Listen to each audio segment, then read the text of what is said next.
2026년 1월 20일 이른 아침 베이징 중앙당교의 공기는 예년보다 유난히 무겁고 차가웠습니다.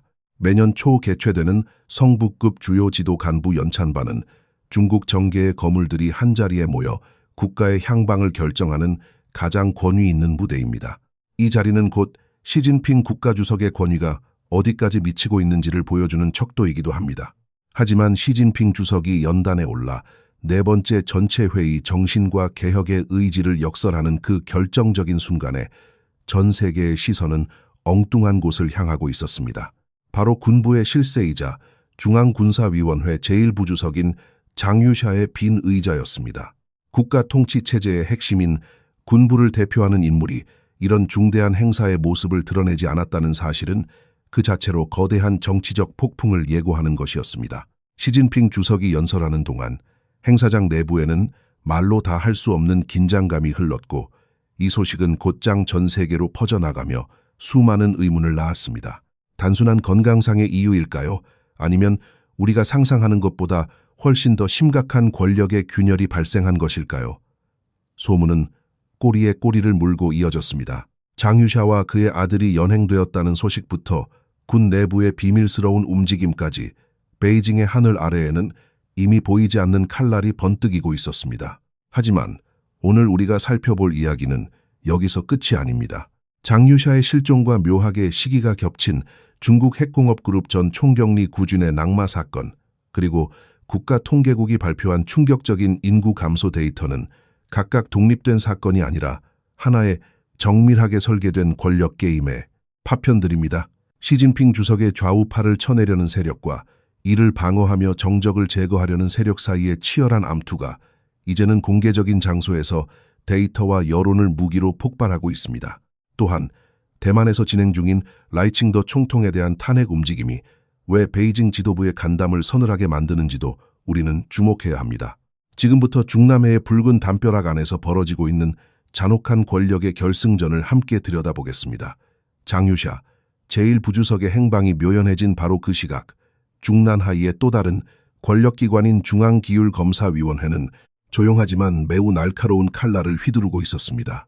1월 19일 중국 당국은 중국 핵공업그룹의 전임 총경리인 구준이 엄중한 기율 위반과 위법 혐의로 조사를 받고 있다고 공식 발표했습니다. 일반적인 시선으로 보면 그저 흔한 부패 관리 한 명이 적발된 것이라고 생각할 수 있습니다. 핵공업 분야는 워낙 막대한 자금이 움직이는 곳이니 탐관오리가 나오는 것이 당연해 보이기 때문입니다. 하지만 정치는 점과 점을 연결해 선을 만드는 작업입니다. 구진이라는 인물의 낭만은 단순한 부패 사건이 아니라 치밀하게 계산된 정치적 사냥이자 소위 전군변이라 불리는 치마자락 자르기 전술의 정수입니다. 전군변 전술이란 거물급 인사를 직접 타격하기 전에 그 주변의 비서나 운전기사 그리고 핵심 자금줄과 옛 부하들을 하나씩 제거하여 상대를 고립된 장수로 만든 뒤 마지막에 숨통을 끊는 방식입니다. 그렇다면 구준은 누구의 치마자락이었을까요? 구준의 이력을 깊이 파헤쳐보면 그 뒤에는 하나같이 거대한 세 개의 산이 버티고 있음을 알게 됩니다.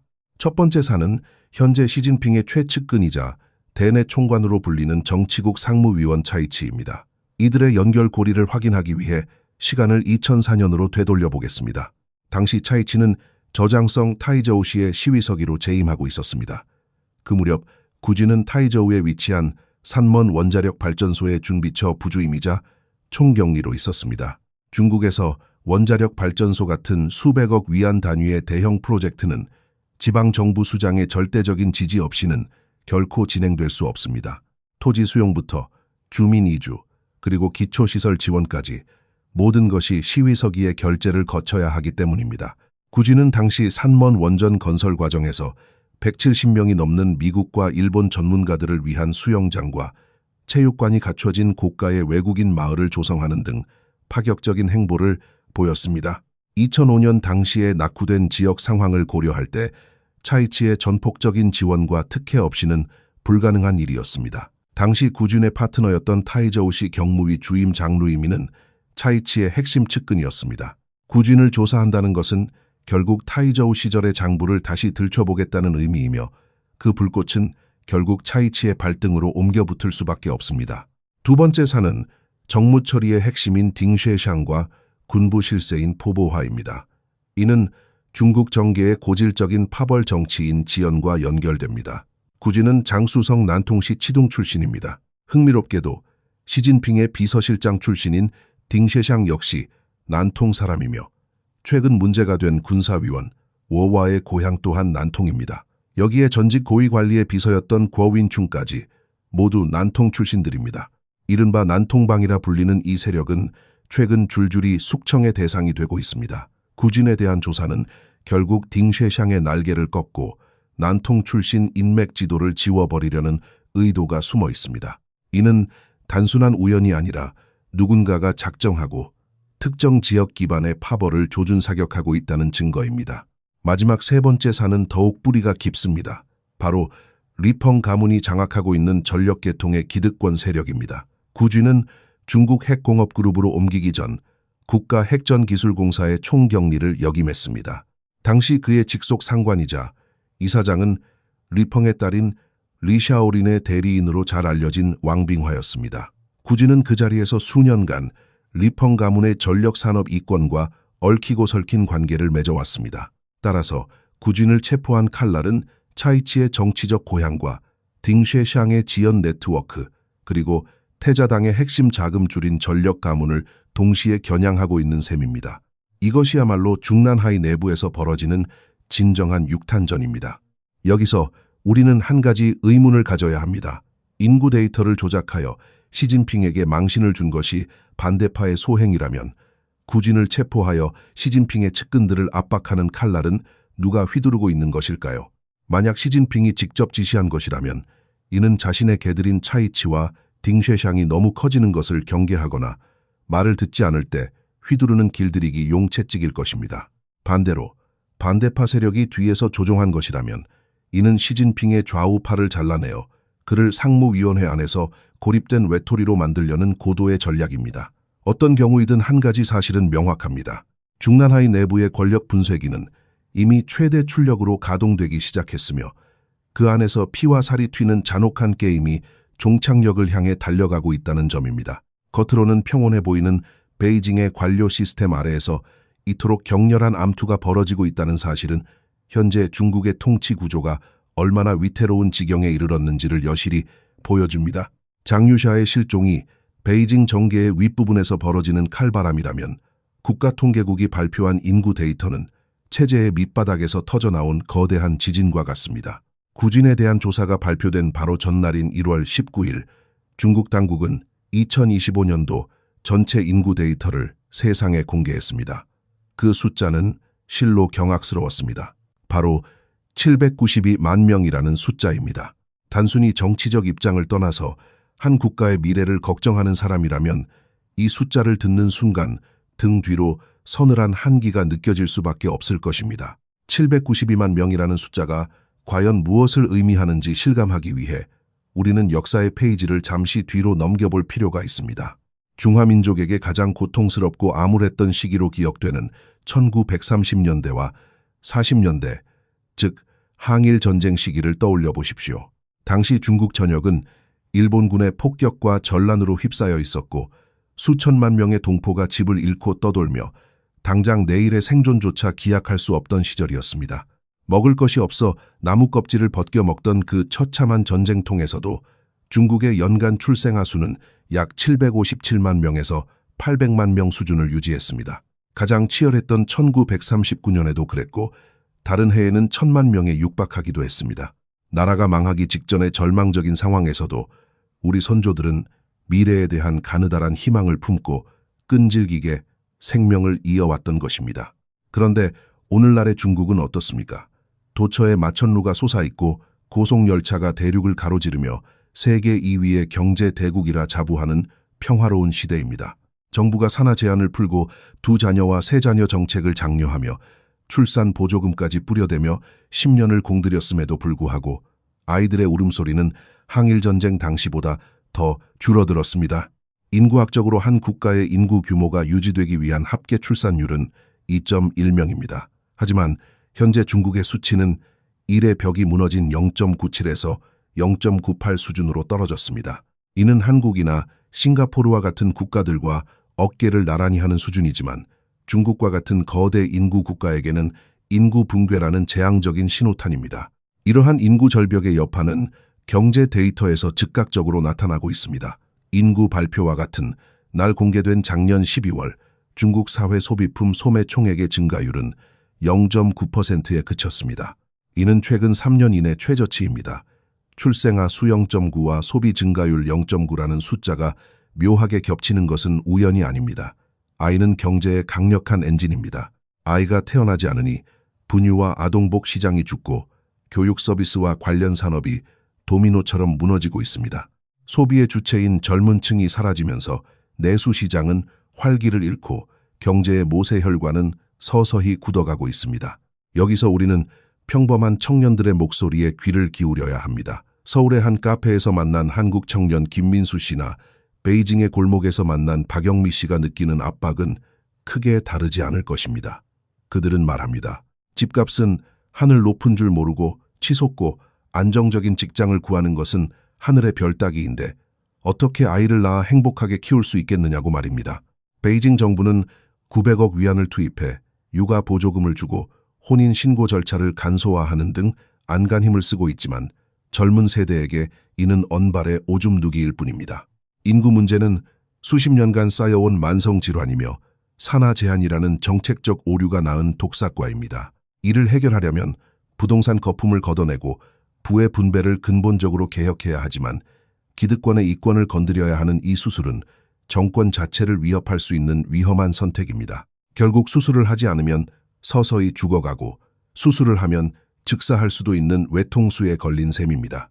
더욱 흥미로운 점은 왜 이토록 치욕적이고 살벌한 데이터가 이 시점에 공개되었느냐는 것입니다. 만약 시진핑 주석이 모든 권력을 완벽하게 장악하고 통제하고 있다면 자신의 통치 성적표나 다름없는 이 참담한 숫자를 그대로 내보냈을까요? 과거 대기근 시절 수천만 명이 굶주려 죽을 때도 통계는 아름답게 포장되었던 전례가 있습니다. 하지만 이번에는 국가통계국이 스스로 자신의 면상에 망치를 휘두른 격입니다. 이는 중난하위 관료체계 내부에 침묵의 저항 세력이 존재한다는 강력한 반증입니다. 실무 관료들은 데이터를 통해 말하고 있습니다. 주석님, 우리가 아무리 포장하려 해도 이 구멍은 너무 커서 더 이상 가릴 수가 없습니다. 라고 말입니다. 데이터 발표 직후 국가통계국의 한 간부가 인구의 고품질 발전이 지속되고 있다는 식의 황당한 세탁용 기사를 내놓은 것은 중국 관료 사회의 극심한 정신 분열을 보여줍니다. 한쪽에서는 차가운 현실을 고발하고 다른 쪽에서는 아첨 섞인 미사역으로 권력을 달래고 있습니다. 이러한 분열은 시진핑의 권력이 예전처럼 무소불위의 통제력을 발휘하지 못하고 있음을 시사합니다. 인구라는 국가의 명운이 걸린 지표조차 통제하지 못하고 현실을 마주해야 하는 상황에서 장유샤가 시진핑을 견제하고 있다는 설은 단순한 루머 이상의 무게를 갖게 됩니다. 데이터는 거짓말을 하지 않으며 그 데이터가 가리키는 방향은 명확합니다. 거대한 제국의 기초가 아래서부터 무너져 내리고 있다는 사실입니다. 베이징의 엄혹한 숙청과 인구 절벽의 위기 속에서 우리는 시선을 잠시 남쪽으로 돌려 바다 건너 타이완의 상황을 살펴볼 필요가 있습니다. 최근 타이완에서는 정치적으로 매우 중대한 사건이 벌어지고 있습니다. 바로 입법원에서 라이칭더 총통에 대한 탄핵 절차가 추진되고 있는 것입니다. 평소라면 중국 공산당이 가장 반가워하며 대대적으로 보도했을 소식입니다. 관영 매체들을 총동원해 타이완 민주주의의 혼란을 보라며 조롱하고 라이칭더가 민심을 잃어 쫓겨날 처지에 놓였다고 대대적으로 선전했을 것이 뻔한 시나리오입니다. 하지만 이번에 베이징이 보여준 반응은 기이할 정도로 조용합니다. 마치 잘못을 저지르고 구석에 숨어있는 아이처럼 침묵을 지키고 있습니다. 이 기묘한 정적 뒤에는 어떤 공포가 숨어있는 것일까요? 시간을 거슬러 올라가 작년 12월 19일 타이완의 국민당과 민중당은 공동 기자회견을 열고 라이칭더 총통에 대한 탄핵안을 정식으로 제안했습니다. 당시 타이완 내 온라인 연서명에는 무려 800만 명이 넘는 시민들이 참여하며 뜨거운 열기를 보였습니다. 평소 같으면 CCTV 뉴스 연합, 신문 램보에서 매일같이 비중 있게 다뤘을 대사건입니다. 그러나 중국 국무원 타이완 사무판 공실 국태판의 반응을 보면 고개를 갸우뚱하게 됩니다. 12월 24일 정례 브리핑에서 한 기자가 이 질문을 던졌을 때 대변인은 관련 보도에 주목하고 있다는 무미건조한 답변만을 남겼습니다. 탄핵이라는 법적 절차 자체에 대해서는 입을 굳게 다문 채 평소 하던 대로 민생을 돌보지 않고 정치 투쟁에만 매몰되어 있다는 상투적인 비판만 늘어놓았습니다. 12월 26일 타이완 입법원에서 탄핵 심사 절차 개시가 가결되었을 때도 12월 31일 브리핑에서도 베이징의 태도는 변함이 없었습니다. 라이칭더가 완고한 타이독 분자라며 비난은 퍼부었지만 정작 탄핵이라는 단어는 마치 독이 든 성배처럼 피했습니다. 2026년 새해에 들어서며 타이완에서는 공청회와 청문회가 열리고 매스컴이 연일 이 소식을 일면으로 다루고 있지만 베이징의 공식 기록에서 탄핵이라는 단어는 완전히 증발해버렸습니다. 중국 당국이 이토록 몸을 사리는 이유는 라이칭더가 불쌍해서가 아닙니다. 그들이 진정으로 두려워하는 것은 탄핵이라는 개념, 그 자체가 중국 인민들의 머릿속에서 일으킬 위험한 연상작용입니다. 중국의 네티즌들은 영리했습니다. 당국의 엄격한 검열 속에서도 살아남은 댓글들을 보면 가히 풍자의 예술이라 부를 만합니다. 한 네티즌은 이렇게 썼습니다. 그 노인네는 나이만 먹었지 배운 것도 없고 독단적이야. 권력의 자리에만 연연하며 내려올 줄을 모르니 민생이 도탄에 빠졌지.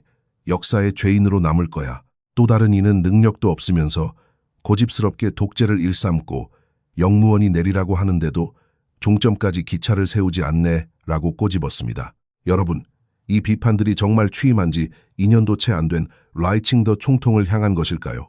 권력의 자리에 연연한다거나 종점에서도 내리지 않는 기차라는 표현은 누가 보더라도 베이징 중남해의 그분을 정밀 타격하고 있습니다. 타이완의 탄핵 정국은 중국 인민들에게 아주 위험한 진실을 일깨워주고 있습니다.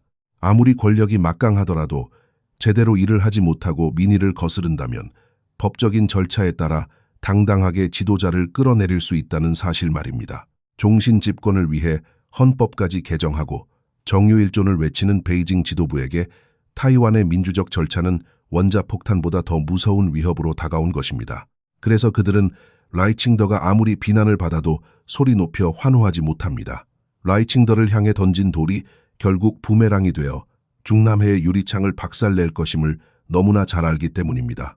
결국 오늘 우리가 다룬 세 가지 사건, 즉 장유샤 부주석의 실종설과 군분의 암투, 항일 전쟁 시기보다 낮은 충격적인 출생아 수, 그리고 타이완 탄핵 정국을 바라보는 베이징의 침묵은 모두 하나의 지점을 향하고 있습니다. 그것은 바로 권력의 위기입니다. 겉으로는 철권 통치를 휘두르는 강력한 정권처럼 보이지만 그 내부에서는 불신과 공포가 독버섯처럼 피어나고 있습니다. 군은 충성을 거두고 있고 인민은 아이를 낳지 않는 방식으로 소리 없는 저항을 하고 있으며 관료들은 데이터를 통해 실상을 폭로하고 있습니다. 권력의 게임은 이제 가장 잔혹한 결승 단계로 진입하고 있습니다. 화거펑이 실각할 때도 2년 반이라는 지루한 줄다리기가 이어졌습니다. 지금 베이징의 상황은 그때보다 수백 배는 더 복잡하고 위태롭습니다. 짙은 어둠이 깔린 새벽, 가장 혼란스러운 이 시기에 저 강봉은 언제나 이 자리를 지키겠습니다. 붉은 담장 안의 변화를 예리하게 주시하고 세상에 나오지 못한 진실의 목소리를 여러분께 전해드리겠습니다. 오늘의 분석이 여러분의 답답함을 조금이나마 해소해드리고 혼란스러운 세상 속에서 방향을 잡는 데 도움이 되셨다면 좋겠습니다. 여러분의 생각은 어떠신가요? 장유샤의 빈 의자는 단순한 해프닝일까요? 아니면 거대한 변화의 시작일까요? 댓글로 여러분의 소중한 의견을 남겨주십시오. 오늘 영상이 유익했다면 좋아요와 구독을 부탁드리며 주변 친구들에게도 널리 공유해 주시기 바랍니다. 우리는 서로의 온기에 의지하며 다가올 변화를 차분히 기다려야 합니다.